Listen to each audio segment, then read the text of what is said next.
That single sentence carries more weight than most people will ever understand. It carries the shame of a woman who walked into a celebration and left as a ghost. It carries years of silence, of wondering, of what-ifs that echo through empty rooms at 3 in the morning. And it carries a secret that neither she nor anyone else could have predicted, a secret that would eventually bring two worlds crashing back together in the most unexpected way. Her name was Elena Vasquez, and on September 14th, 2012, she attended a wedding in Chicago that would change the trajectory of her entire life. She was 23 years old, working double shifts at a laundromat on the South Side, sending half her paycheck to her mother in a small town outside of Albuquerque. She owned exactly 2 nice dresses, and on that particular Saturday, she wore the better one, a simple navy blue dress she had found at a thrift store on Halsted Street, carefully mended at the hem where the previous owner had let it drag too long on the ground. The wedding was for her cousin Maria, who was marrying into a family Eleanor had never met before, the Benedetti family. Old money, or so everyone said. Eleanor did not know much about them, only that they lived in a massive house in Lincoln Park, and that Maria had met their youngest son, Vincent, at a charity gala 2 years prior. Maria had always been the golden child of the family, beautiful, educated, destined for better things. Eleanor had accepted this reality long ago, the same way she had accepted that her own path would be quieter, harder, and far less glamorous. What Elena did not accept, what she could never have prepared herself for, was what would happen when she walked through the doors of the Benedetti estate that afternoon. The estate itself was something out of a film. Iron gates that stretched toward the sky, a driveway lined with perfectly trimmed hedges, a fountain in the center of the courtyard, water cascading over, marble sculptures of angels with their hands raised toward the heavens. Elena remembered standing at the base of that fountain, staring up at it, feeling as though she had accidentally wandered onto a movie set. She did not belong here. She knew that. She could feel it in the way the valet looked at her when she stepped out of her borrowed car, a rusted Honda Civic that belonged to her roommate. She could feel it in the way the other guests glanced at her dress, at her shoes, at the small clutch, purse she had borrowed from a co-worker because her own purse had a broken zipper. Every detail of her poverty was on display, and she felt each judgment like a small needle pressing into her skin. But she was here for Maria. Maria had specifically asked her to come. And despite everything, despite the distance that had grown between them over the years, Eleanor still loved her cousin. She still remembered the summers they had spent together as children, catching fireflies in mason jars and dreaming about the lives they would one day lead. Maria's dreams had come true, Eleanor's had not, but that did not mean she could not celebrate her cousin's happiness. The ceremony was held in the gardens behind the estate, white chairs arranged in perfect rows, an arch draped in roses and peonies, a string quartet playing Pachelbel as the guests took their seats. Eleanor found a spot in the back, near a large oak tree that provided some shade from the September sun. She watched as Vincent Benedetti took his place at the altar, his brothers standing beside him in matching black suits. Vincent was handsome in that polished, untouchable way that wealthy men often are. Dark hair slicked back, strong jaw, eyes that seemed to take in everything without revealing anything in return. He smiled as Maria walked down the aisle, but Eleanor noticed something in that smile, something she could not quite name. It was not the smile of a man overwhelmed by love. It was the smile of a man who had everything figured out, who had already calculated every possible outcome and found them all acceptable. Years later, Eleanor would think back to that moment and wonder if she had sensed something even then, some instinct buried deep beneath the surface, warning her that this family was not what they appeared to be. But on that day, she pushed the thought aside. She clapped when they exchanged vows. She wiped a tear from her eye when Maria laughed at something Vincent whispered in her ear. She followed the crowd into the grand ballroom for the reception, marveling at the crystal chandeliers and the ice sculptures and the tables overflowing with food she had never seen before. Oysters on beds of crushed ice, towers of shrimp, cuts of beef that probably cost more than her monthly rent. She found her table near the back of the room, tucked away in a corner where the lighting was dim and the noise from the dance floor was muffled. The seating arrangement had been carefully orchestrated, and Elena understood immediately where she ranked in the hierarchy of guests. Her table was occupied by distant relatives and family friends who had been invited out of obligation rather than affection. An elderly aunt who smelled of mothballs, a second cousin she had not seen since childhood, a few people she did not recognize at all. She was halfway through her salad when she heard the voice. "Excuse me, is this seat taken?" Elena looked up and found herself staring at a man she had never seen before. He was tall, with broad shoulders and dark hair that fell across his forehead in a way that seemed almost deliberately careless. His suit was well fitted but not flashy, the kind of suit a man wears when he wants to blend in rather than stand out. But his eyes were what caught her attention. They were deep brown, almost black, and they held a warmth that seemed out of place in this cold, glittering ballroom. "No," Elena said, gesturing to the empty chair beside her. "Please." The man sat down, and for a moment, neither of them spoke. Elena returned her attention to her salad, acutely aware of his presence beside her. She could smell his cologne, something woodsy and clean, and she found herself wondering who he was and why he had chosen to sit at this particular table, in this particular seat, next to her. "I'm Marcus," he said finally, extending his hand. "Elena." She shook it, noting the calluses on his palm. Working hands.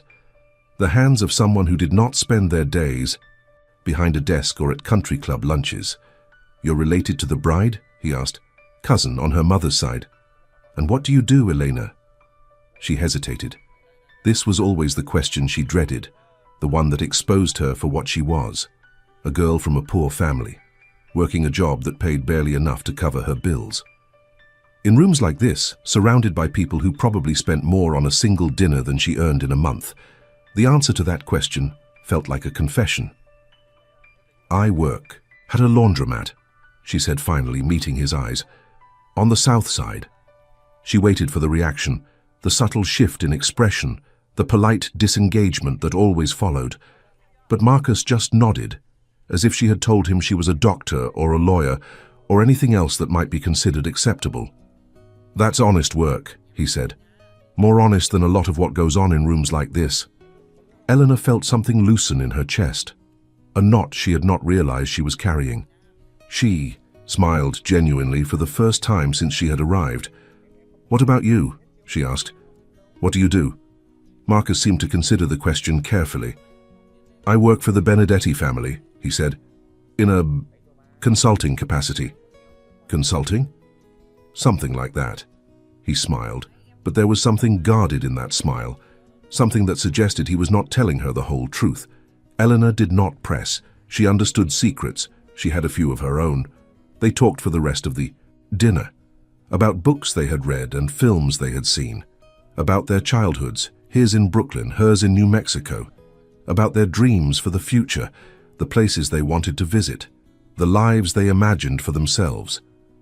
Marcus was easy to talk to in a way that surprised her. He listened when she spoke. He laughed at her jokes. He did not make her feel small or insignificant or out of place. By the time the dancing started, Elena had almost forgotten where she was. She had almost forgotten that she did not belong here, that she was an outsider in a world of wealth and privilege. Marcus made her feel seen, valued, important. "Would you like to dance?" he asked, standing and offering his hand. Elena looked at his outstretched palm, then at the dance floor, where couples were swaying beneath the chandelier's glow. She thought about her thrift store dress and her borrowed shoes, and all the eyes that would be watching, judging, calculating her worth. "I would love to," she said. They danced for 2 songs. Elena could feel the stares of the other guests, could hear the whispered comments and muffled laughter. But Marcus held her close, his hand warm against the small of her back, and she let herself disappear into the music. For those few minutes, nothing else mattered. Not her poverty, not her borrowed clothes, not the judgment of strangers who knew nothing about her life or her struggles or her dreams. It was the happiest she had felt in years. And then, just as the second song was ending, a voice cut through the moment like a blade. "Marcus, what on earth are you doing?" Elena turned to find a woman standing at the edge of the dance floor. She was tall and slender, with silver hair swept back from a face that might have been beautiful if not for the coldness in her eyes. She wore a gown of deep burgundy, diamonds glittering at her throat and ears, and she looked at Elena the way one might look at a stain on an expensive carpet. "Mrs. Benedetti," Marcus said, his voice carefully neutral. I can see what you were doing." The woman's gaze swept over Elena, taking in every detail of her appearance with undisguised contempt. "Dancing with the help, apparently." The words landed like a slap. Elena felt the blood rush to her face, felt the hot sting of humiliation spreading through her chest. Around them, the other guests had stopped dancing, their attention drawn to the scene unfolding before them. "I'm not help," Elena said, her voice barely above a whisper. "I'm Maria's cousin." Mrs. Benedetti's eyebrows rose slightly.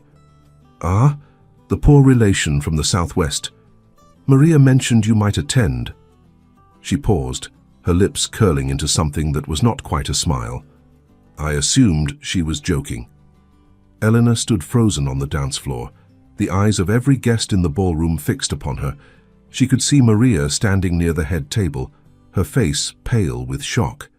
She could see Vincent Benedetti, the groom, watching the scene with an expression of detached curiosity, as if this were merely entertainment. And she could see Mrs. Benedetti, Constance she would later learn her name was, staring at her with the cold satisfaction of someone who had just put a pest in its place. "I think," Constance said, her voice carrying across the suddenly silent room, "that you should leave. This is a private event for family and friends, and you, my dear, are neither." Elena opened her mouth to respond, but no words came. What could she say?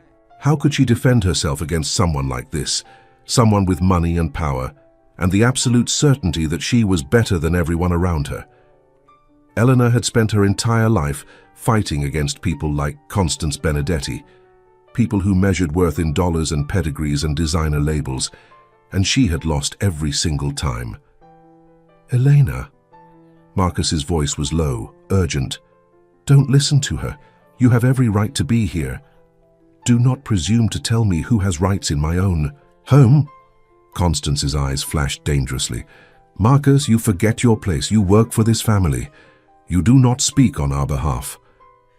Something shifted in Marcus's expression, a hardness that Elena had not seen before. He straightened, his jaw tight, and for a moment she thought he might actually argue with the woman. But then, just as quickly, the tension seemed to drain from his body. He stepped back, creating distance between himself and Elena, and when he spoke, his voice was carefully controlled. "Of course, Mrs. Benedetti, my apologies." The betrayal was swift and total. Elena watched as Marcus, the man who had made her feel seen, who had made her feel valued, retreated to the sidelines like a chastened servant. He did not look at her. He did not defend her. He simply disappeared. And Elena was left standing alone in the center of the dance floor, surrounded by strangers who were staring at her as though she were an animal in a zoo. "Well," Constance said, "I believe I asked you to leave." Elena could feel the tears building behind her eyes, but she refused to let them fall. Not here. Not in front of these people. She lifted her chin, squared her shoulders, and walked toward the exit with as much dignity as she could muster. She was halfway across the ballroom when she heard the laughter. It started low, a single snicker from somewhere to her left, and then it spread, rippling through the crowd like a wave. By the time Elena reached the door, the entire room seemed to be laughing, at her dress, at her shoes, at the audacity of a poor girl from New Mexico who had dared to imagine she might belong in a place like this. Elena pushed through the doors and stumbled into the cool September night. She walked past the fountain with its marble angels, past the perfectly trimmed hedges, past the iron gates that seemed to close behind her like the doors of a prison. She did not stop walking until she reached her borrowed car, parked 3 blocks away, because the valet had taken one look at it and suggested she find her own spot. She sat in the driver's seat for a long time, staring at the steering wheel, trying to process what had just happened. The humiliation was overwhelming, a physical weight pressing down on her chest, making it hard to breathe. She had been publicly shamed, mocked, dismissed, and the worst part was that some small, treacherous part of her believed she deserved it. She had known she did not belong. She had known she was out of her depth. And she had gone anyway, foolishly hoping that things might be different. Elena started the car and drove back to her apartment on the south side. She did not cry. Not yet. The tears would come later, in the privacy of her tiny bedroom, where no one could see her weakness. But as she drove through the empty streets of Chicago, Elena made herself a promise. She would never let anyone make her feel that small again. She would work harder, save more, build a life that no one could take from her. And if she ever saw Constance Benedetti or any of those laughing guests again, they would find a very different woman standing before them. It was a promise she would keep for 11 years. In the weeks that followed the wedding, Elena threw herself into her work with a ferocity that surprised even herself. She picked up extra shifts at the laundromat, working from dawn until well past midnight. She saved every penny she could, cutting back on food and heat and anything else that was not absolutely essential. She was determined to build something, to prove to herself, if no one else, that she was worth more than the sum of her borrowed clothes and her modest bank account. But the wound from that night refused to heal. Every time she closed her eyes, she saw Constance Benedetti's contemptuous smile. Every time she walked past a mirror, she saw the reflection of a woman who had been publicly humiliated. The memory was a splinter buried deep beneath her skin, too small to remove, but too painful to ignore. She did not hear from Marcus again. She had not expected to. Whatever connection they had shared on that dance floor had been severed the moment he stepped away from her, choosing his loyalty to the Benedetti family over any feelings he might have had. Elena told herself it did not matter. He was just a man she had known for a few hours, a stranger who had offered her a brief moment of kindness in a hostile world. But sometimes, late at night, she would lie in her narrow bed and wonder what might have happened if things had been different. If Constance had not interrupted them, if Marcus had stood by her side instead of retreating into the shadows. Would they have exchanged numbers, gone out for coffee, built something together? It was a dangerous game playing what if. Elena learned quickly to stop.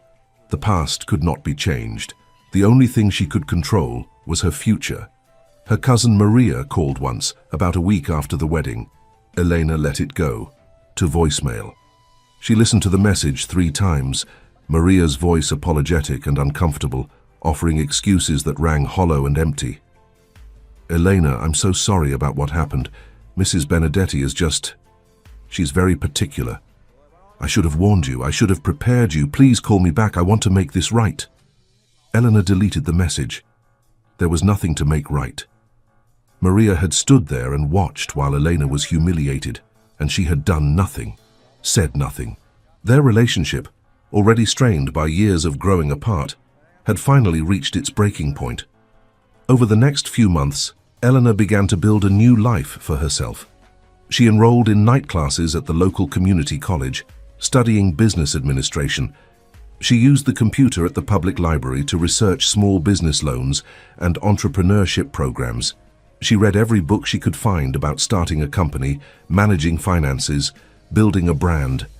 And then, one gray afternoon in February, she walked into a small bank on Michigan Avenue and applied for a loan to open her own dry cleaning business. The loan officer was a middle-aged man with thinning hair and skeptical eyes. He looked at Elena's application, at her modest savings, at her complete lack of business experience, and he laughed. "Miss Vasquez," he said, leaning back in his chair, "I admire your ambition, but dry cleaning is a competitive industry. You have no collateral, no track record, and, frankly, the numbers just don't support the risk." Elena felt the familiar sting of rejection, the same sensation she had felt standing on that dance floor while the guests laughed. But this time, she did not retreat. She did not run. "I understand your concerns," she said, keeping her voice steady, "but I've done my research. There's a gap in the market on the south side. Quality dry cleaning services at affordable prices. I've identified a location, drafted a business plan, and projected revenues for the first 3 years. All I'm asking for is a chance." The loan officer sighed. "Look, I'm sure you've worked very hard, but this institution has standards. We can't just give money to anyone who walks in with a dream." Anyone who walks in with a dream. The words echoed in Elena's mind long after she left the bank, rejected and humiliated once again. She walked home through the February slush, her hands stuffed in the pockets of her thin coat, wondering if she was foolish to believe she could ever be anything more than what the world had already decided she was. But Elena did not give up. Over the next 2 years, she applied for 17 different loans from 12 different institutions. She was rejected every single time. Too much risk, not enough collateral, no proven track record. The excuses varied, but the message was always the same. People like her did not get to build things. People like her were meant to work for others, to serve and struggle and accept whatever crumbs life happened to throw their way. And then, in the spring of 2015, something unexpected happened. Eleanor was working her usual shift at the laundromat when an elderly woman walked in, struggling to carry a large bag of clothing. Eleanor rushed over to help, taking the bag from the woman's trembling hands and guiding her to a seat near the window. "Thank you, dear," the woman said, catching her breath. "I'm not as strong as I used to be." "It's no trouble," Eleanor replied, sorting the clothes for washing. "You just sit there and rest. I'll take care of everything." They began to talk. The woman's name was Margaret Chen, and she had owned a small tailoring shop in Chinatown for over 40 years. Her husband had passed away the previous winter, and now at 83 she was finding it increasingly difficult to manage the business alone. "My children want me to sell," Margaret said, her voice tinged with sadness. "They say it's too much for me. And maybe they're right. But that shop, it was our dream, Henry's and mine. We built it from nothing. I can't just let it go to some stranger who won't care about it the way we did." Eleanor listened quietly, folding the woman's clothes with practiced efficiency. There was something in Margaret's story that resonated with her. The struggle, the determination, the refusal to give up on a dream, even when everyone else said it was impossible. "What if," Elena said slowly, "you didn't have to sell to a stranger?" Margaret looked at her curiously. "What do you mean?" "I mean, what if you sold to me?" The words came out before Elena could stop them. It was impulsive, irrational, probably foolish. She had no money, no credit, no way to finance such a purchase. But something in Margaret's eyes, a flicker of hope, of recognition, made her continue. "I've been trying to start my own business for years," Elena explained. "Dry cleaning, tailoring, alterations, it's what I know. I've worked in laundromats my whole life, and I know I could make your shop successful. I would honor everything you and your husband built. I would carry on your legacy." Margaret studied her for a long moment. Then, slowly, a smile spread across her weathered face. "Tell me more," she said. Over the next several months, Eleanor and Margaret worked out an arrangement. Margaret would sell the business to Eleanor at a significantly reduced price, with payments spread out over 10 years. In exchange, Eleanor would keep the shop's original name, Chen's Fine Tailoring, and employ Margaret part-time as a consultant until she was ready to fully retire. It was not a perfect solution. Elena still had to scrape together every cent for the down payment, working 3 jobs and selling everything she owned that was not absolutely essential. But by September of 2015, 3 years after that humiliating wedding, Elena Vasquez became the owner of a small tailoring shop in the heart of Chicago's Chinatown. She renamed the business Chen and Vasquez Fine Tailoring in honor of both the original owners and her own new chapter. The first few months were brutal. Long hours, tight margins, constant worry about whether she would be able to make the next payment. But Eleanor refused to quit. She worked 16-hour days, building relationships with customers, learning the intricacies of the tailoring trade, slowly but steadily growing the business. By the end of her first year, she had broken even. By the end of her second year, she had turned a modest profit.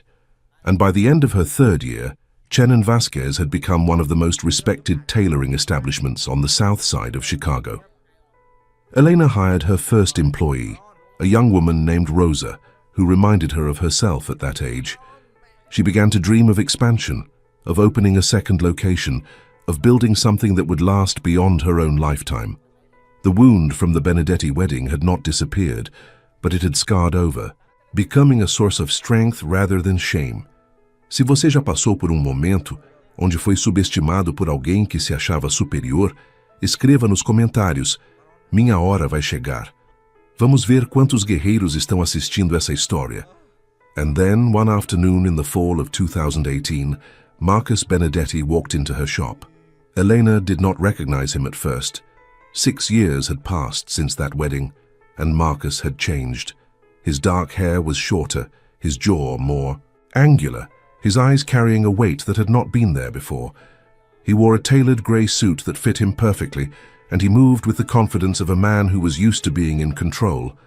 But when he spoke, Elena knew immediately who he was. "I need a suit altered," he said, placing a garment bag on the counter. "I was told this is the best place in the city." Elena stared at him, her heart pounding in her chest. 1,000 memories flooded back. The dance floor, the laughter, the moment. He had stepped away from her and let her fall. "Marcus," she said, her voice flat. He blinked, surprised. Then recognition dawned on his face, and for a moment he looked almost ashamed. "Elena, I didn't know this was your shop. Would you have come if you did?" The question hung in the air between them, charged with 6 years of silence and unspoken regret. Marcus opened his mouth to respond, but before he could, the bell above the door chimed and another customer walked in. "We can discuss the alterations," Elena said, her professional mask sliding back into place.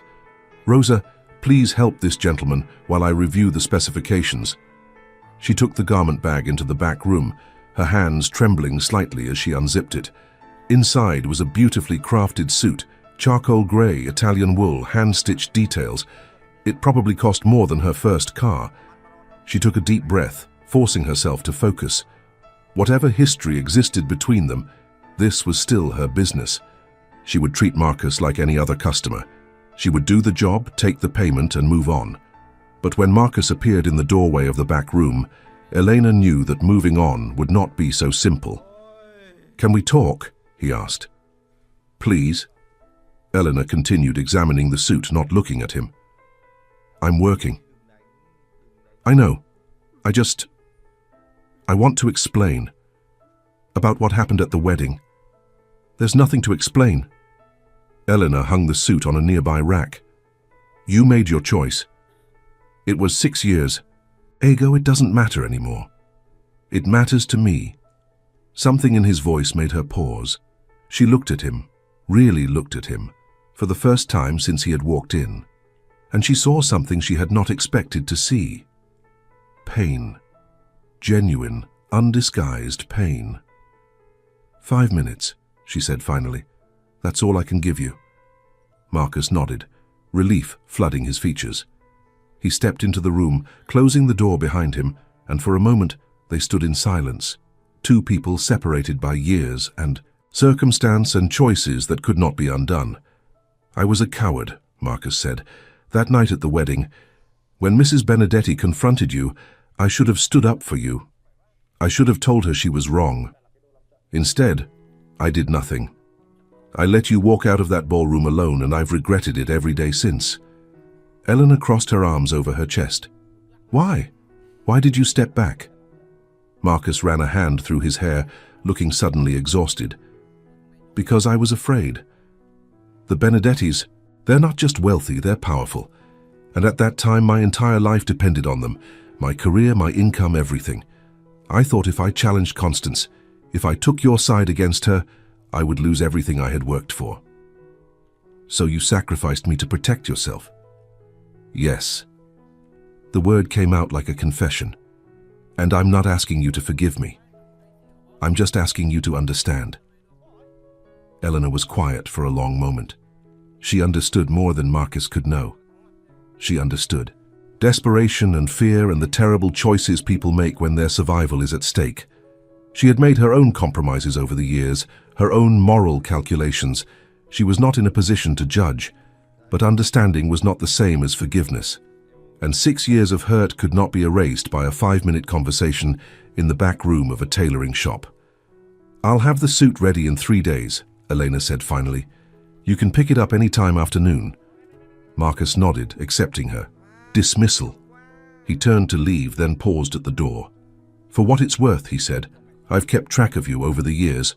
I knew when you opened this shop, I knew when you started to succeed, and I've been proud of you, even though I had no right to be." He left before Elena could respond. She stood alone in the back room, surrounded by fabric and thread and the quiet hum of her own business, and she wondered if the past could ever truly be left behind. Marcus returned 3 days later to pick up his suit. He paid in cash, tipped generously, and thanked Elena with a formality that felt almost painful.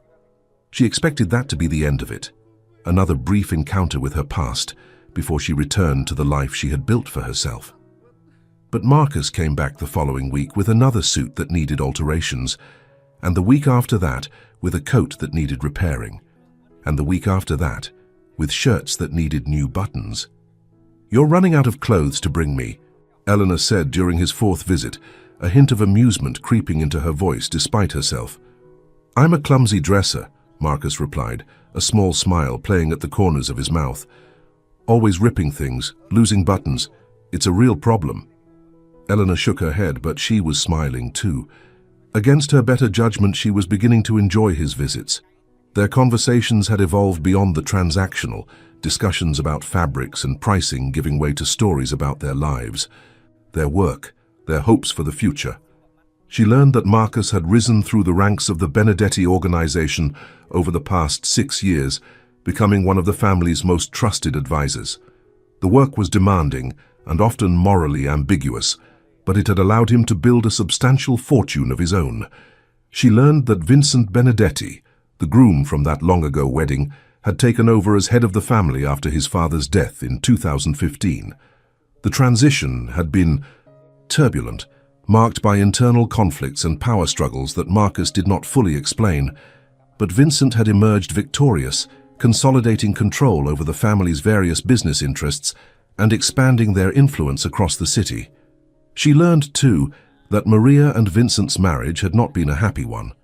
They had divorced after just 4 years, with Maria returning to New Mexico and rarely speaking to anyone from the Benedetti family again. Elena felt a complicated mix of emotions when she heard this news, sadness for her cousin, but also a certain grim satisfaction that the golden child's fairy tale had not turned out so perfectly after all. What Marcus did not tell her, what Elena would not learn until much later, was the true nature of the Benedetti family's business. She had her suspicions, of course. No legitimate enterprise required the kind of secrecy and caution that surrounded the Benedettis. But she did not ask, and Marcus did not volunteer the information. Some truths were better left unspoken. Months passed, and Marcus's visits became a regular part of Elena's routine. They developed a friendship of sorts, careful and guarded, built on a foundation of mutual respect and shared regret. Elena found herself looking forward to seeing him, anticipating their conversations with a warmth that surprised her. And then, one evening in early spring, Marcus asked her to dinner. "Not as a customer," he said quickly, seeing the hesitation in her eyes. "Just as someone who enjoys your company, someone who would like to get to know you better." Eleanor considered the invitation carefully.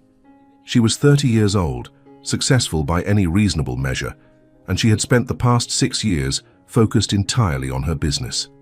She had not dated, had not allowed herself the vulnerability that romantic relationships required. The memory of that wedding, of being judged and found wanting, had made her cautious about opening herself up to anyone. But Marcus was different. He had seen her at her lowest, had witnessed her humiliation, and he was still here, still asking, still interested in the woman she had become, rather than the poor girl she had once been. "One dinner," she said. "That's all I'm promising." One dinner turned into two.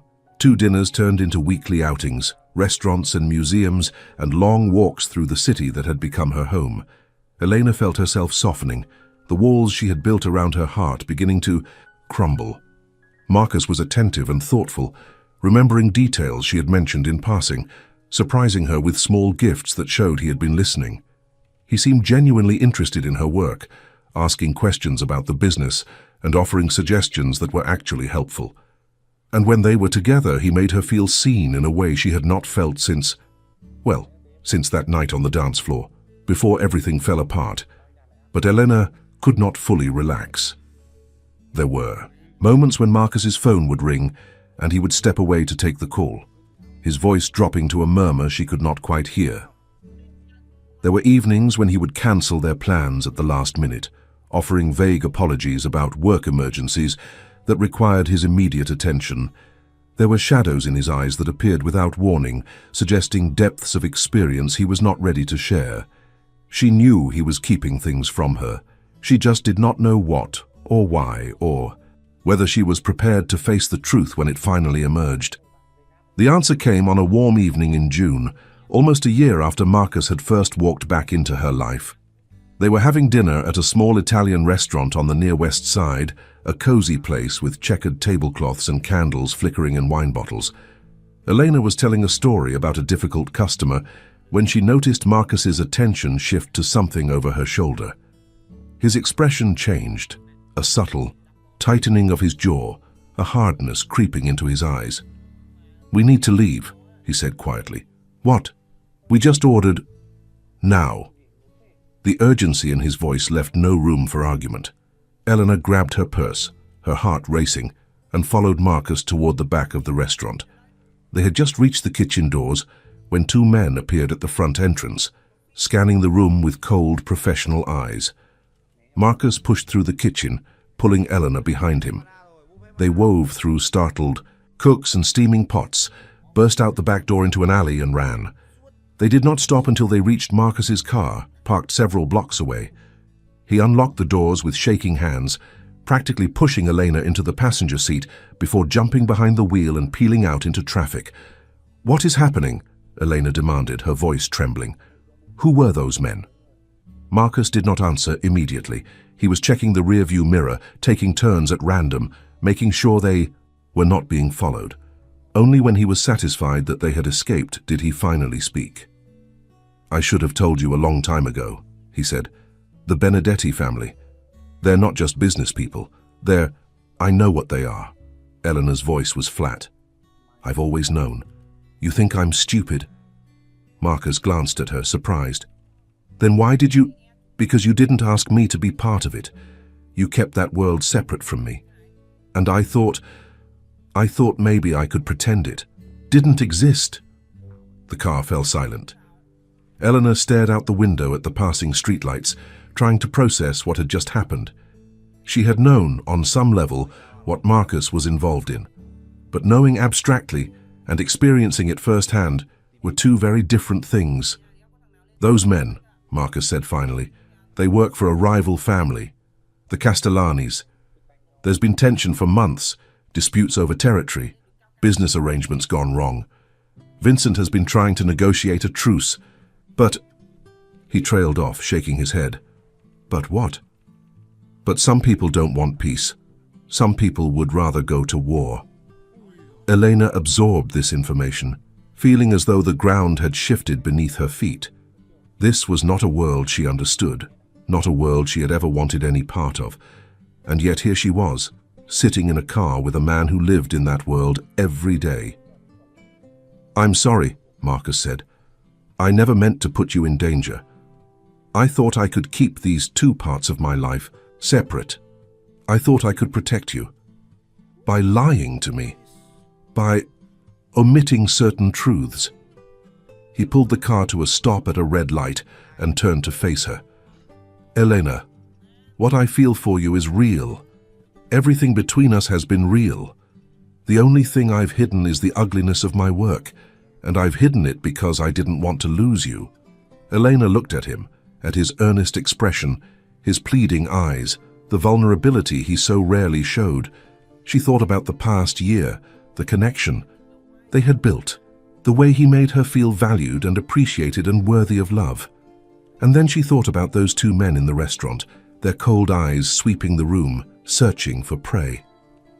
"I need time," she said, "to think about all of this." Marcus nodded slowly. "I understand." He drove her home in silence, walking her to her door and waiting until she was safely inside before returning to his car. Eleanor watched him through the window, his figure silhouetted against the streetlights, and she wondered if the life she had built was strong enough to withstand the storm she could feel gathering on the horizon. Elena did not see Marcus for 3 weeks after that night. She threw herself into her work, staying at the shop until long past midnight, losing herself in the simple satisfaction of fabric and thread and perfectly executed alterations.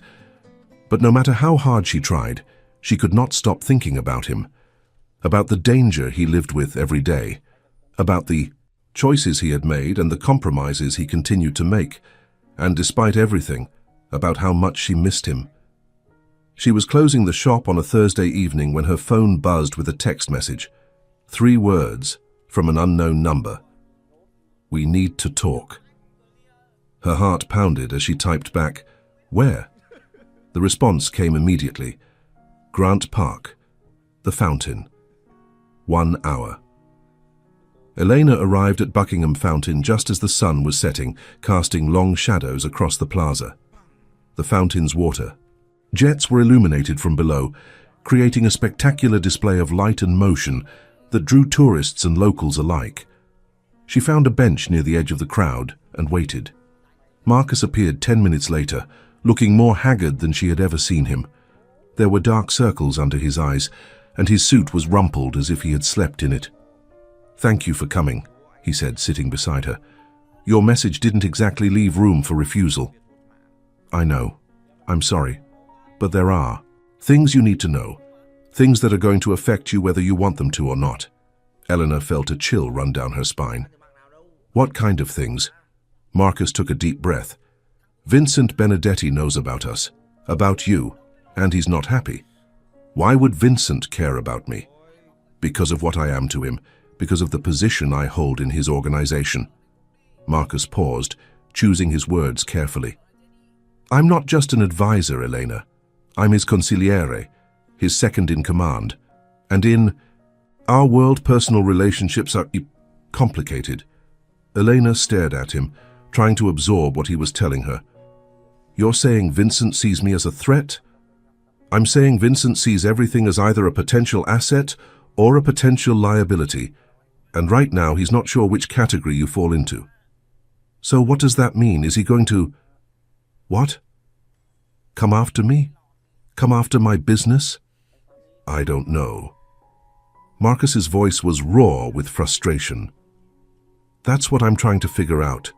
I've been working to convince him that you're not a risk, that our relationship is strictly personal and has nothing to do with family business. But Vincent is paranoid. He trusts no one completely, not even me." Elena sat back, her mind racing. She had spent years building her life, her business, her sense of self. She had worked and sacrificed and overcome every obstacle that stood in her path. And now, because of a man she had fallen for, all of it was potentially at risk. "I should walk away," she said quietly. "From you. From all of this." Marcus did not disagree. "That might be the smartest thing to do. But I don't want you to." He reached out, taking her hand in his. "I know that's selfish. I know I have no right to ask anything of you. But Elena, you're the only good thing in my life, the only thing that makes any of this bearable. And if I lose you..." He did not finish the sentence. He did not need to. Elena could see the desperation in his eyes, could feel the tremor in his grip. Despite everything, despite the danger and the secrets and the impossible situation they found themselves in, she could not bring herself to let go. "I'm not going anywhere," she said finally. "But Marcus, if we're going to do this, if we're going to be together, then there can't be any more lies between us. I need to know everything, the good, the bad, all of it." Marcus nodded slowly. That's fair. And you need to find a way to make this work with Vincent. I don't know how, but you need to figure it out. Because I'm not going to spend my life looking over my shoulder, waiting for someone to come after me. I will, Marcus promised. I swear to you I will make this right.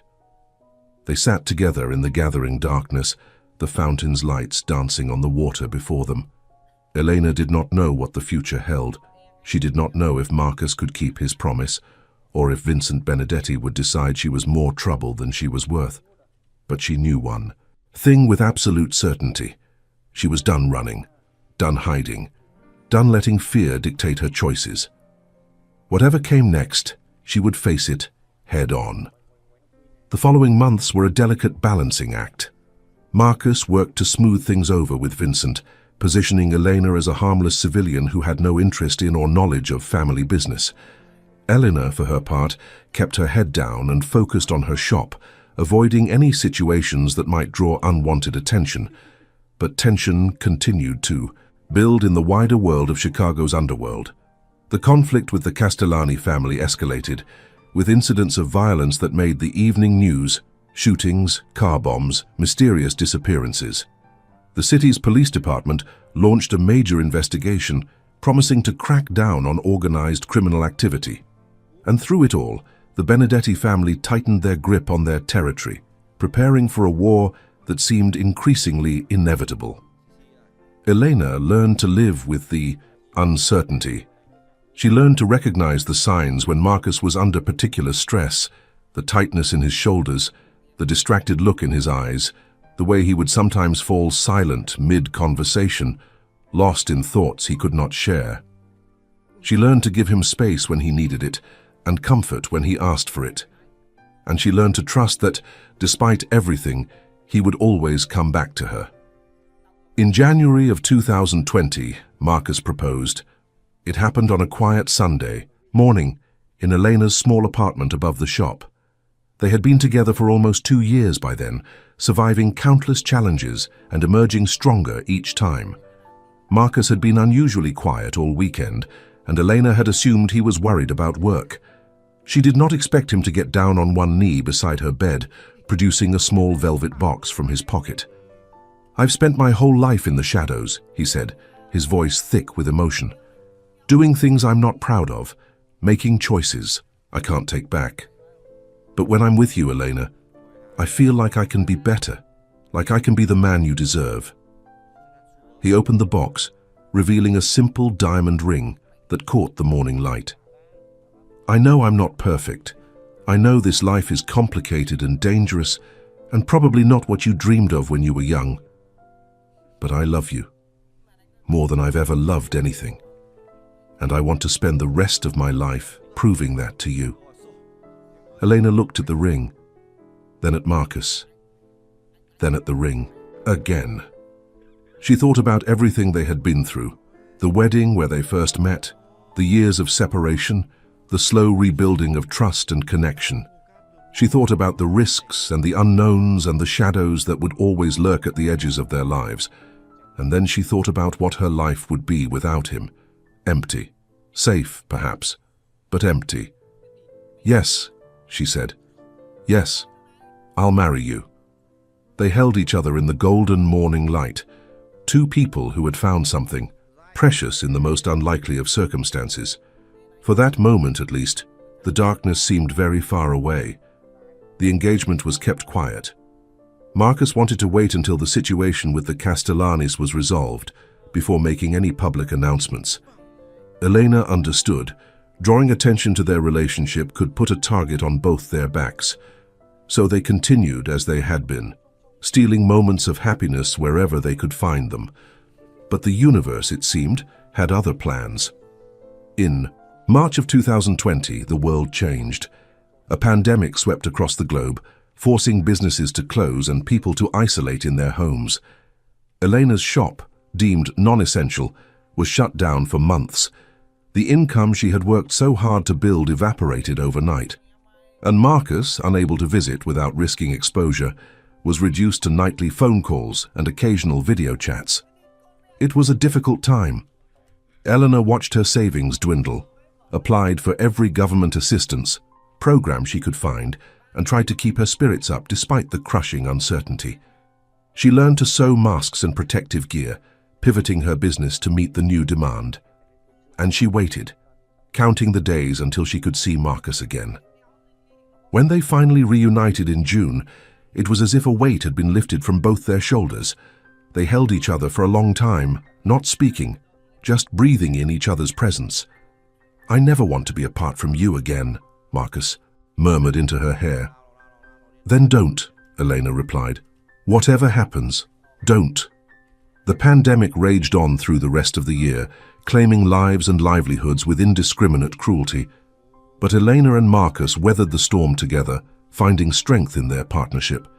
They talked about the future, about the wedding they would eventually have, about the children they might raise, about the life they wanted to build together.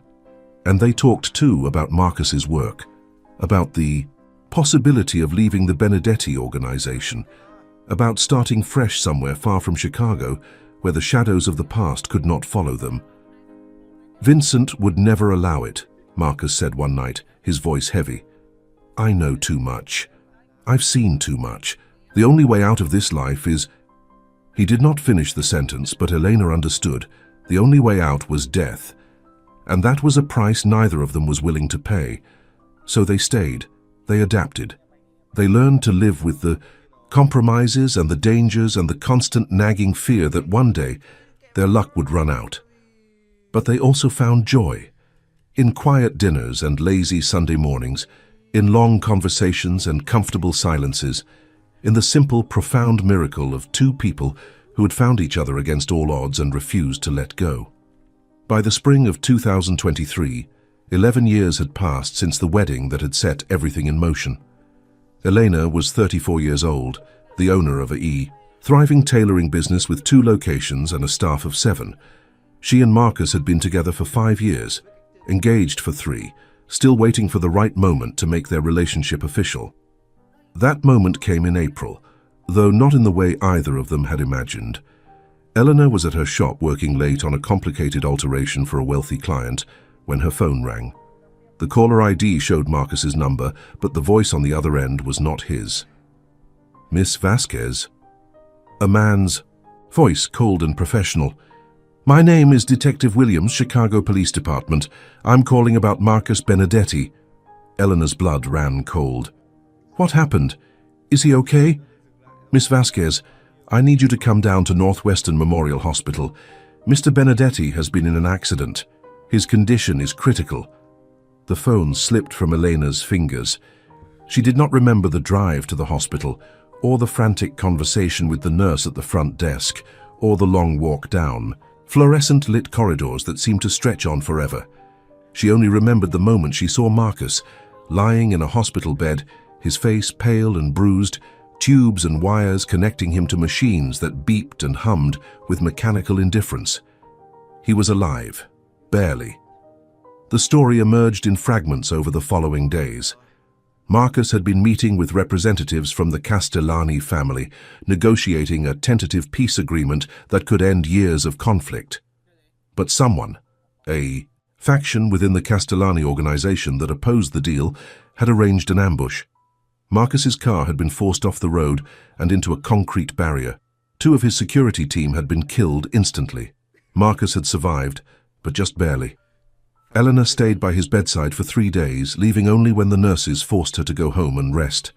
She held his hand, talked to him even when he was too sedated to hear, prayed to a God she was not sure she believed in. On the 4th day, Marcus opened his eyes. "Eleanor," he whispered, his voice ragged. "You're here." "Of course I'm here." Tears streamed down her face. "Where else would I be?" He squeezed her hand weakly. I thought I was going to die. And all I could think about was you. About everything I never got to tell you." "You can tell me now," Eleanor said. "You have plenty of time." Marcus managed a faint smile. "Marry me, not someday. Not when the timing is right. Now, as soon as I can stand up. I don't want to waste another minute." Elena laughed through her tears. You already proposed, remember? I already said yes. Then let's stop waiting. Life is too short, Elena. This... He gestured weakly at the hospital room around them. This proved that. I don't want to spend whatever time I have left being cautious. I want to spend it living. Eleanor looked at him. This man who had walked into her life at the worst possible moment and somehow stayed. This man who had seen her at her lowest and helped her rise higher than she ever dreamed. This man who loved her, truly and completely, despite all the complications and dangers that came with that love. "Okay," she said. "Let's stop waiting." They were married 6 weeks later, in a small civil ceremony at the county clerk's office. Elena wore a simple white dress she had altered herself. Marcus, still recovering from his injuries, leaned on a cane, but insisted on standing unaided for the vows. The only witnesses were Margaret Chen, now 94, but still sharp as ever, and Rosa, who had become like a sister to Eleanor over the years. It was not the grand wedding Eleanor had once imagined. There were no crystal chandeliers or ice sculptures or guests in designer gowns. But as she stood before the justice of the peace, holding Marcus's hand and pledging her life to his, Elena felt something she had not expected to feel. Joy. Pure, uncomplicated joy. And in that moment, the memory of the Benedetti wedding, the humiliation, the laughter, the cold contempt of a woman who had decided Elena was worthless, felt very far away. A chapter from another life, lived by another person, in a world that no longer held any power over her. The reception was held at Chen and Vasquez, the shop that had become the foundation of Elena's new life. Tables were pushed aside to create a dance floor, and a small band played soft jazz as the guests mingled and celebrated. The guest list was modest: friends and employees, a few loyal customers, people who had become family over the years. Elena was dancing with Marcus, her head resting on his shoulder, when the front door opened and a figure stepped inside. She recognized him immediately. Vincent Benedetti, the groom from 11 years ago. The head of the family that had shaped so much of her life without her even knowing it. He had aged in the years since she had last seen him. His dark hair was streaked with gray, and lines had formed around his eyes and mouth. But he still moved with that same controlled confidence, that same sense of power barely contained beneath a civilized surface. The music stopped. Conversations died. Every eye in the room turned toward the newcomer. Marcus stiffened beside Elena. "Vincent, I didn't expect—" "I know." Vincent held up a hand. "I'm not here to cause trouble. I came to offer my congratulations, and to speak with your wife." Eleanor felt a chill run down her spine. "Me? What do you want with me?" Vincent walked toward them, his footsteps echoing in the sudden silence. He stopped a few feet away, studying Elena with an expression she could not quite read. "I owe you an apology," he said, "for what happened at my wedding, for the way my mother treated you." Elena blinked, caught off guard. "That was 11 years ago." "Yes, and I should have apologized 11 years ago, but I was young and arrogant and too concerned with appearances to do the right thing." Vincent paused, seeming to choose his next words carefully. "My mother passed away last winter, peacefully in her sleep, and in the month since I've been re-evaluating the choices I've made, the person I've become." He reached into his pocket and produced an envelope, which he held out to Eleanor. "This is a gift for your wedding, and as a small token of my regret for the way you were treated." Elena took the envelope hesitantly. Inside was a check. She glanced at the amount and felt her breath catch in her throat. "I can't accept this," she said. "Please." Vincent's voice was softer now, almost pleading. "Let me do this one small thing. It won't erase the past and it won't fix the damage that was done. But maybe it can be a start." Elena looked at Marcus, who nodded slightly. Then she looked back at Vincent, at this man who had stood by while she was humiliated, who had watched the whole scene unfold with detached amusement, who had never once raised his voice in her defense. "A start," she repeated. "Yes, Maybe it can be. She tucked the envelope into her pocket, accepting the gesture for what it was. Not forgiveness, not absolution, but an acknowledgement that the past had happened, that mistakes had been made, and that there was still time, however little, to try to make amends. Vincent nodded once, then turned and walked back toward the door. He paused at the threshold, looking back over his shoulder. "Marcus," he said, "you chose well. Hold on to her." And then he was gone, disappearing into the evening as suddenly as he had arrived. The music resumed. The conversation started up again. Life, as it always did, continued, but Eleanor stood frozen for a moment longer, the weight of the envelope pressing against her hip, thinking about the strange and winding path that had brought her here. The poverty of her childhood, the humiliation of that wedding, the years of struggle and sacrifice, the unexpected love that had found her when she least expected it. She had been despised for being poor. She had vanished from a world that had made it clear she did not belong. And she had built, through sheer determination and will, a life that no one could take from her. And now, standing in her own shop, surrounded by people who loved her, married to a man who saw her worth even when the rest of the world did not, Elena finally understood something she had been too hurt to see for over a decade. The wedding that had destroyed her had also set her free. The shame that had driven her had also made her strong. The woman who had walked out of that ballroom in tears had become someone extraordinary, not in spite of what happened, but because of it. She turned to Marcus, who was watching her with concern in his eyes. "Are you okay?" he asked. Eleanor smiled, a genuine, radiant smile that lit up her entire face. "I'm better than okay," she said. "I'm exactly where I'm supposed to be." They danced together as the evening wore on, holding each other close, two people who had found their way through darkness into light. And somewhere in the back of Elena's mind, a voice whispered a truth she would carry with her for the rest of her days. Being despised for being poor at a wedding had nearly broken her. But vanishing, rebuilding, becoming had made her whole. And that was a victory no one could ever take away. The months following the wedding were the happiest of Elena's life. She and Marcus settled into a comfortable rhythm, dividing their time between her apartment above the shop and a small house he had purchased in a quiet neighborhood on the north side. They talked about the future, about expanding the business, about starting a family, about the life they were finally free to build together.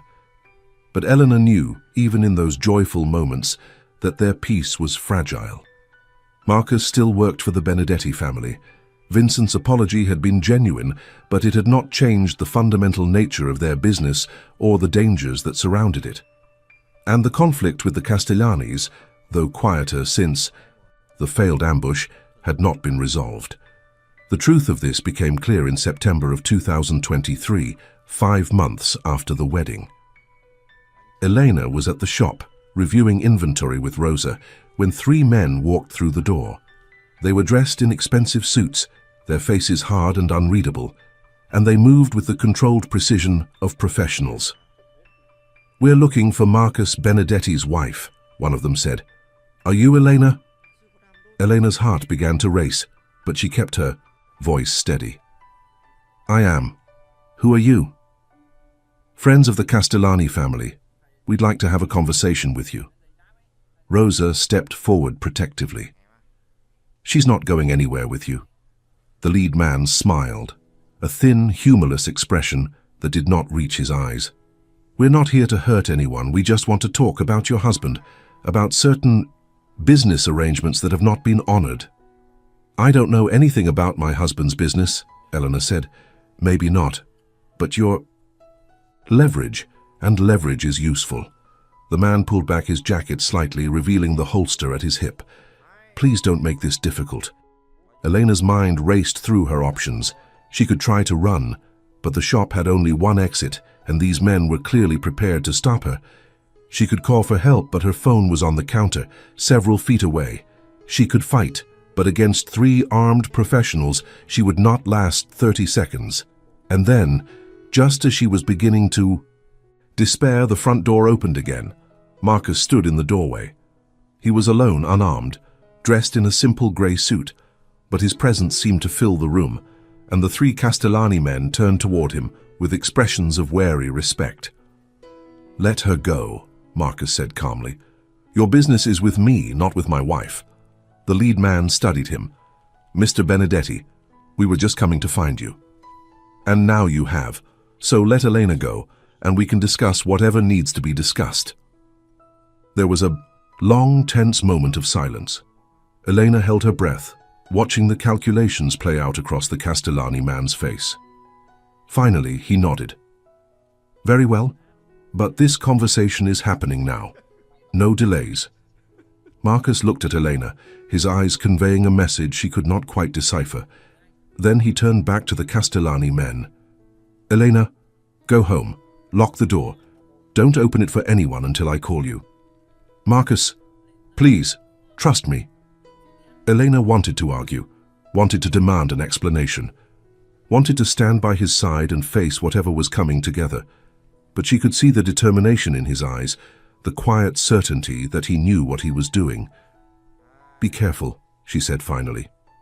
Marcus nodded once, then turned and followed the Castellani men out of the shop. Elena watched them go, her heart pounding, her mind filled with questions that had no answers. She did as Marcus asked. She went home, locked the door, and waited. The hours stretched on like years. Elena paced the small living room, checked her phone every few minutes, tried and failed to distract herself with television or books or work. She thought about calling the police, but she knew that would only make things worse. This was not a world where law enforcement could help. This was a world of shadows and secrets, where problems were solved through negotiation or violence, and outsiders were not welcome. At 11 o'clock that night, her phone finally rang. "It's over," Marcus said. His voice was exhausted but relieved. "I'm coming home." "What happened? Are you okay?"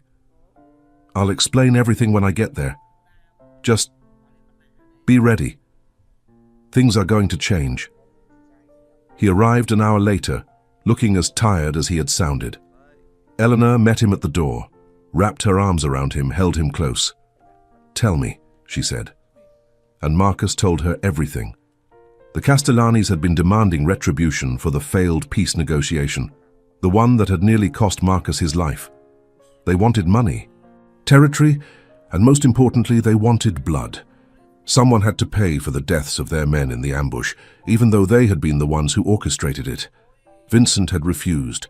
The demands were outrageous, designed to be rejected, an excuse to escalate the conflict. So the Castellanis had taken Elena as leverage, hoping to force Marcus, and through him, Vincent, to capitulate. But Marcus had made them a different offer, a trade, his freedom for Elena's safety. "What does that mean?" Eleanor asked, her voice trembling. "Your freedom?" "It means I'm done," Marcus said. "I'm leaving the Benedetti organization, leaving Chicago, leaving everything behind." He took her hands in his. "We're leaving, Elena, together, starting over somewhere far from here." "But Vincent, he'll never let you go. You said it yourself. You know too much." "I made a deal."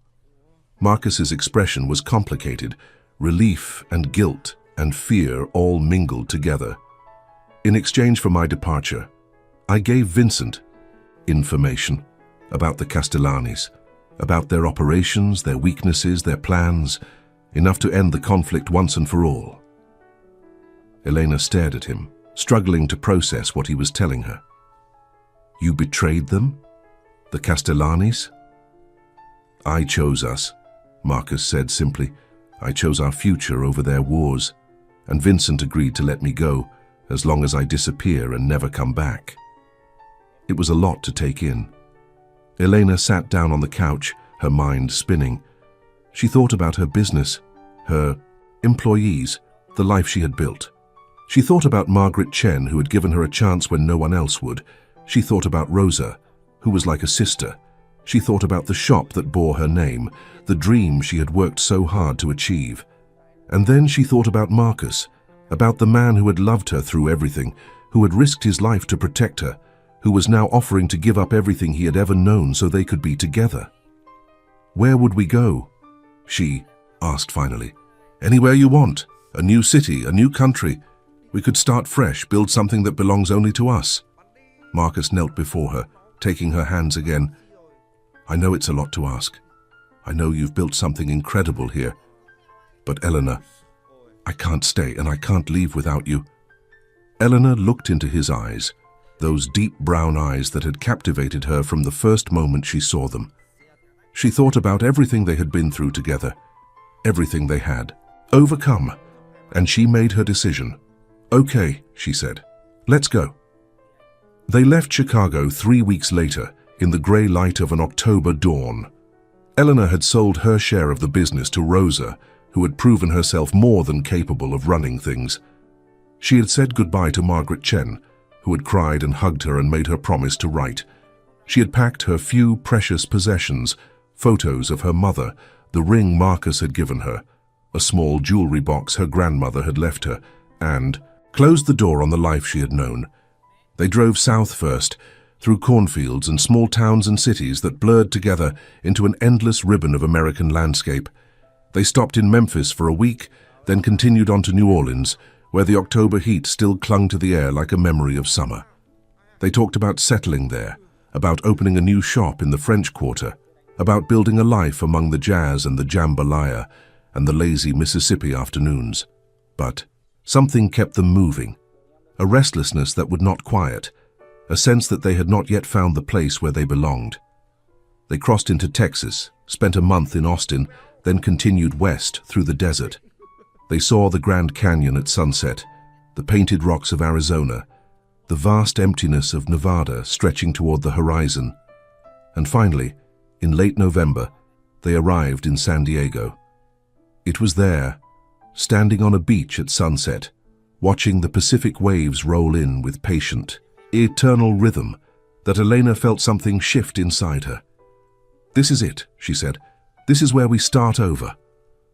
Marcus put his arm around her shoulders. Are you sure? I'm sure.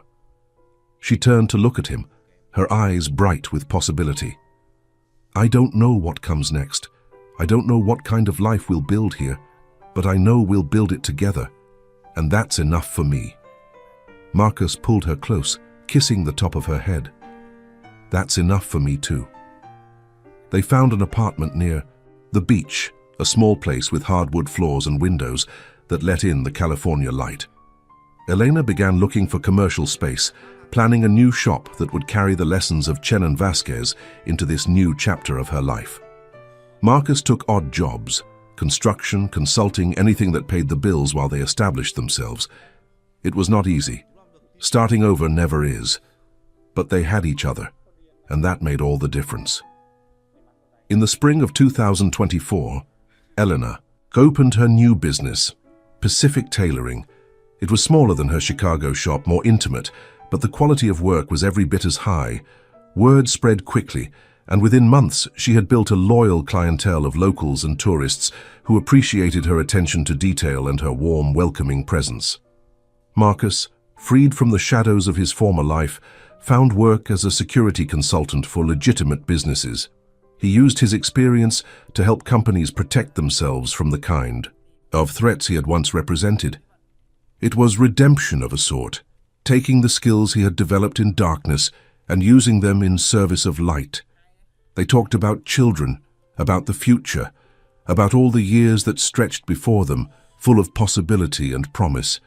And they talked sometimes about the past, about the wedding that had brought them together and torn them apart, about the years of separation and the miracle of reunion, about the people they had been and the people they had become.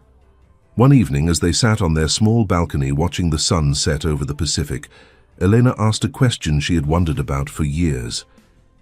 Do you ever regret it, leaving everything behind? Marcus considered the question carefully. I regret the harm I caused, he said finally. The things I did, the people I hurt. Those memories will always be with me. But leaving? He shook his head. No, because leaving brought me here, to you, to this. He gestured at the horizon, where the sky was painted in shades of orange and gold and deep, endless blue. This is the life I was always supposed to have, he said. I just had to find my way to it. Elena leaned against him, feeling the warmth of his body, the steady rhythm of his heartbeat. "Me too," she said. "Me too." The years that followed were good years. Not perfect, no life ever is, but rich with love and purpose and the quiet satisfactions of a life well lived. Elena's business thrived. She hired 2 employees, then 3. She earned a reputation as one of the best tailors on the West Coast, attracting clients from as far away as Los Angeles and San Francisco. She never forgot where she came from, the poverty, the struggle, the long road from that humiliating wedding to this place of security and success. Marcus found peace in his new life. The shadows of his past faded slowly, like ink washed away by rain. He never fully escaped the guilt of what he had done, but he learned to live with it, to use it as a reminder of the man he no longer wanted to be. They had a daughter in 2025, a beautiful girl they named Isabel, after Elena's mother. She had her father's dark eyes and her mother's stubborn chin, and from the moment she was born, she was the center of their universe. Elena would sometimes sit by Isabel's crib late at night watching her sleep, marveling at the miracle of her existence. This child, this perfect, innocent being, was the culmination of everything Elena had endured. Every humiliation, every struggle, every moment of doubt and despair had led here, to this quiet room, to this peaceful life, to this family that was hers and hers alone. And in those moments, Elena understood something profound about the nature of suffering and redemption. The wedding that had destroyed her had also created her. The shame that had driven her from that ballroom had set her on a path that led to this exact moment, this exact place, this exact life. Without that pain, she would never have found Marcus. Without that rejection, she would never have built her business. Without that darkness, she would never have appreciated the light. It was not that the cruelty had been worth it. It was not that she was grateful for the humiliation she had endured. But she could see now with the clarity that comes from distance and time that her suffering had not been meaningless. It had shaped her, strengthened her, prepared her for the life she was now living.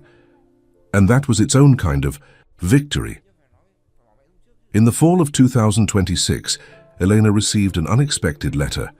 It was from Vincent Benedetti, who had tracked down her address through channels she preferred not to think about. The letter was brief. Vincent informed her that Marcus's deal with the Castellanis had held. The information he provided had allowed Vincent to neutralize the threat permanently. The war was over. The Benedetti family was secure. But that was not why Vincent was writing. At the end of the letter, he included a photograph. It was a picture from his wedding 11 years ago.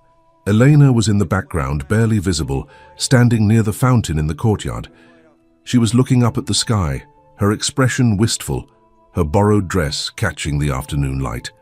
Beneath the photograph, Vincent had written a single sentence: "I never knew her name, but I never forgot her face." Elena studied the photograph for a long time. She remembered that moment, standing by the fountain, feeling out of place, not knowing that her life was about to change forever. She had been so young then, so uncertain, so desperate for acceptance from people who would never accept her. And now, looking back across the years, she felt nothing but compassion for that girl, compassion and pride. Because that girl, the one in the borrowed dress, the one who did not belong, had survived. She had built something beautiful from the ashes of her humiliation. She had found love and purpose and a life that was entirely her own. She had vanished from a world that despised her, and she had emerged, reborn into something better. Elena put the letter and the photograph in a drawer and did not think about them again. The past was the past. The future was hers. If you've watched until this point, it means you enjoyed this story. Leave a comment saying, "I watched until the end," so I can get to know you and see who truly enjoys the stories on this channel. Make sure you're subscribed to the channel. If stories of resilience, of people who turned pain into power, touch your heart, then you belong in this community. Subscribe now and don't miss a single story. Leave a like on this video and share it with someone who needs to be reminded that the hardest moments of our lives can become the foundation of our greatest triumphs. On Elena's 40th birthday, Marcus surprised her with a trip back to Chicago. It had been 7 years since they had left, and Elena had not been sure she ever wanted to return.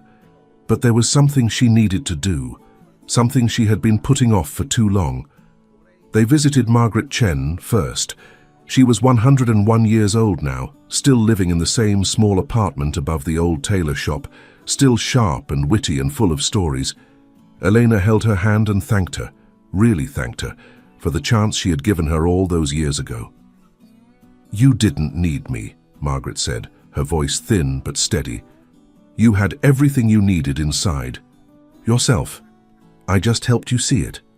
They visited the shop next. Chen and Vasquez now run entirely by Rosa. It had expanded to 3 locations, employing over 20 people. Elena walked through the familiar rooms, touching the fabric samples, breathing in the scent of steam and thread, feeling the ghost of the woman she used to be. Rosa hugged her tightly. "You should come back," she said. "Visit more often. This place is still yours, you know. It always will be." Elena smiled. "I know. But it's yours now, and you've done incredible things with it." The last stop on their trip was the hardest. They drove to Lincoln Park, to the gates of the Benedetti estate. The house had been sold years ago. Vincent had moved to a smaller place after his mother died, unable to bear the memories that haunted those halls. But the gates were still there, still imposing, still marking the boundary between 2 very different worlds. Elena stood before them, Marcus at her side, and she remembered.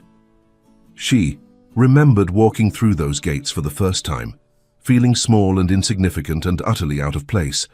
She remembered the fountain with its marble angels, the gardens with their perfectly arranged roses, the ballroom where she had been publicly humiliated by a woman who saw her as nothing more than a stain to be removed.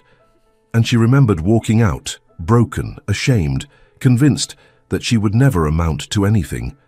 That woman, the one who had walked out through these gates 11 years ago, felt like a stranger now, a memory from another life. Elena had worked so hard to become someone different, someone stronger, someone who could never be made to feel that small again.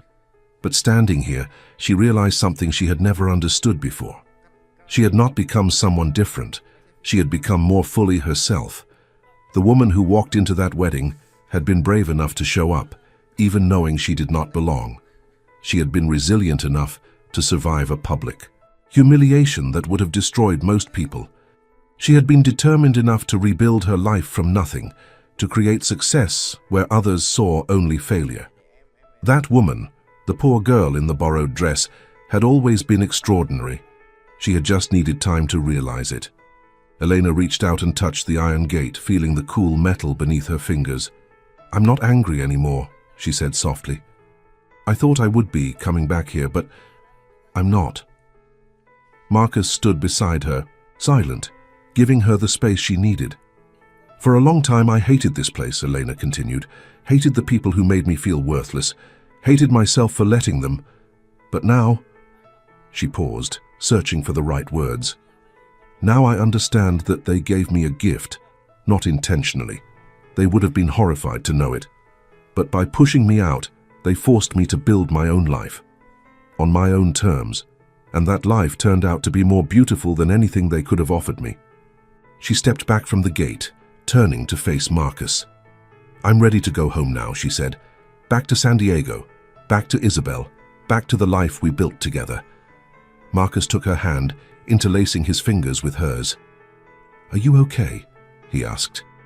Eleanor smiled, a smile that held all the pain and joy and complexity of a life fully lived. "I'm better than okay," she said. "I'm free." They walked back to their rental car together, leaving the Benedetti estate behind. The gates grew smaller in the rearview mirror, shrinking until they were nothing more than a speck on the horizon, and Elena did not look back. The flight home was long, but Elena did not mind. She spent the hours looking out the window, watching the country scroll by beneath her, the patchwork of farms and cities, the rivers and mountains and vast empty spaces that made up the land she had crossed so many times in her life.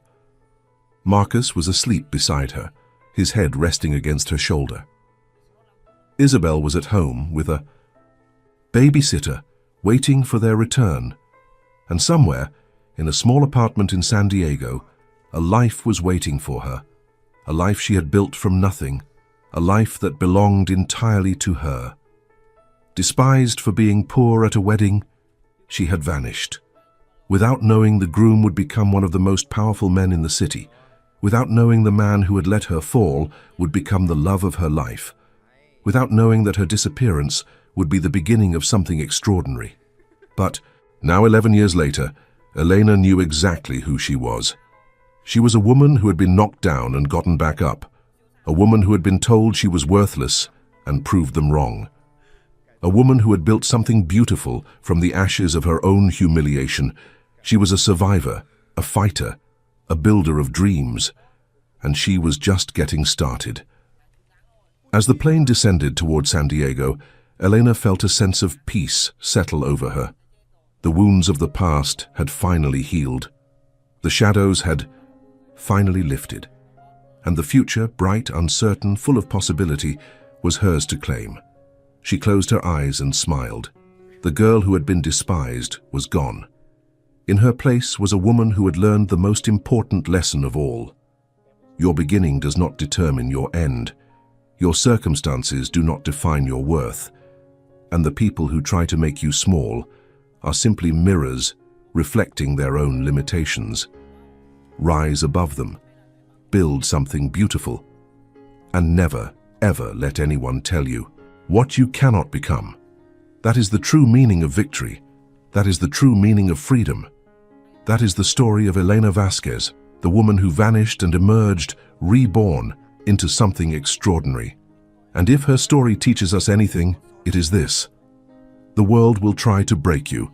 People will judge you, dismiss you, laugh at you for daring to dream. They will tell you that you do not belong, that you are not good enough, that your place is at the bottom of the ladder, looking up at those who were lucky enough to be born into wealth and privilege. Do not believe them. Do not let their cruelty become your truth. Because you are not defined by what others think of you. You are defined by what you do with the life you have been given. By the choices you make in the face of adversity. By the strength you find when everything seems lost. Elena walked into that wedding with nothing but a borrowed dress and a fragile hope. She walked out broken, humiliated, convinced that she would never amount to anything. And then she built an empire. Not of money or power or influence, but of love, of purpose, of self-respect. She built a life that no one could take from her, a family that belonged entirely to her, a legacy that would outlast the sneers and judgments of those who had tried to destroy her. And that is the kind of victory that matters most. So remember her story. Remember Elena Vasquez. Remember the girl who was despised for being poor at a wedding. And remember that she vanished, only to return as something far more powerful than anyone could have imagined, including herself.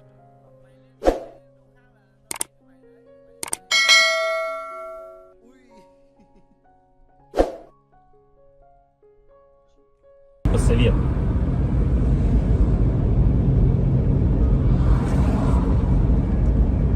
И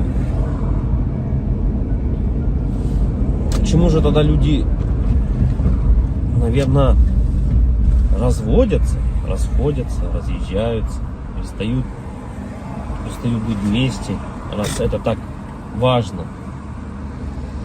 Наверное, из-за того, что вот нету вот этого как раз таки, наверное, какого-то отдельного совета, какой-то внутреннего чувства нужности этому человеку. Да, люди расходятся, потому что ты не получаешь каких-то тех чувств, которых ты нигде не больше не получишь, не можешь получить, ни за деньги, ни еще как-либо. И когда у тебя, наверное, нету этого чувства внутреннего, люди, наверное, потом расходятся. И потом люди, многие, наверное, попадают вот в эти депрессии. Помимо финансовых проблем, нереализованности, да, и еще семейные неудачи какие-то добавляются. Наверное, это было всегда у людей. Просто раньше, наверное, этому не придавали такой огласки, возможно. Да и раньше было чуть, наверное, возможно, проще. Я говорю, человеку надо было всего лишь выполнять свои функции какие-то. Да? Как бы человек мог сходить там, отработать, к примеру, на заводе, прийти, и он был спокоен бы уже. Что все, типа, он сделал все, что от него требуется. В наше же время ты этого не можешь сделать. И получается, помимо того, что вот оно от этого-то и все исходит на самом деле. Семьи от этого-то и рушатся. Да, от того, что когда ты понимаешь о том, что твоя нереализация в жизни, понятно, что это твоя вина, да, какая-то в чем-то, что ты не смог себя найти. И помимо этого, если у тебя еще нет какой-то внутренней поддержки в твоей семье, то как бы это все и приводит к тому, что люди расходятся. И оба, наверное, остаются в какой-то такой дизморали оба. Да, в какой-то, наверное, все равно внутренней депрессии.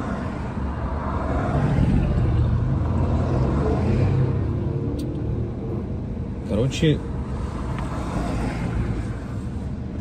и как же избежать этого всего, наверное, главный вопрос.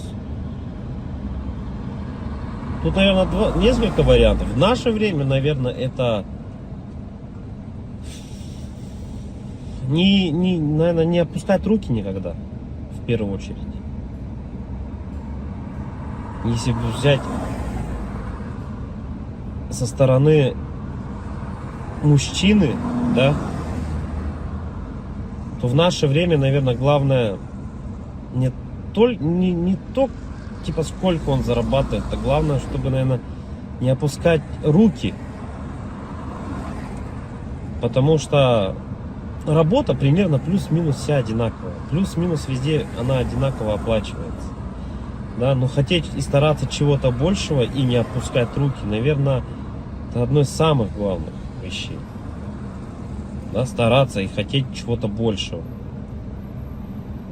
И тут вступает, наверное, вот это вот как раз таки еще и семейная поддержка, да, любовь, нежность, да, какая-то, поддержка словесная.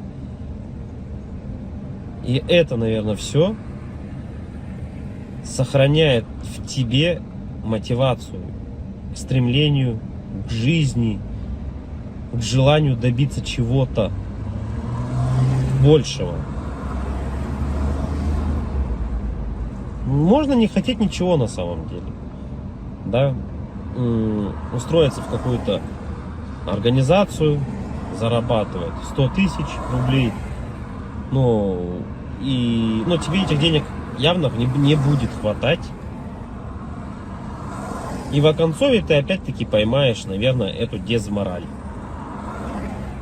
Потому что все оно по кругу крутится. И потом люди на СВО уходят, умирают за 5-7 миллионов рублей. И я не думаю, что это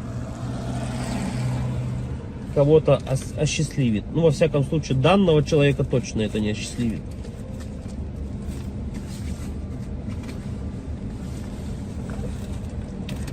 Говоря именно о поддержке, что значит поддержка? Как она выглядит, поддержка эта семейная? Наверное, у каждого это, наверное, по-разному немного. В любом случае, каждому человеку нужны какие-то разные вещи от другого человека. Да?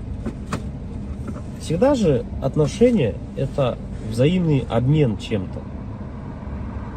Да? И когда люди от друг друга этот взаимный обмен получают, будь то, это могут быть разные вещи.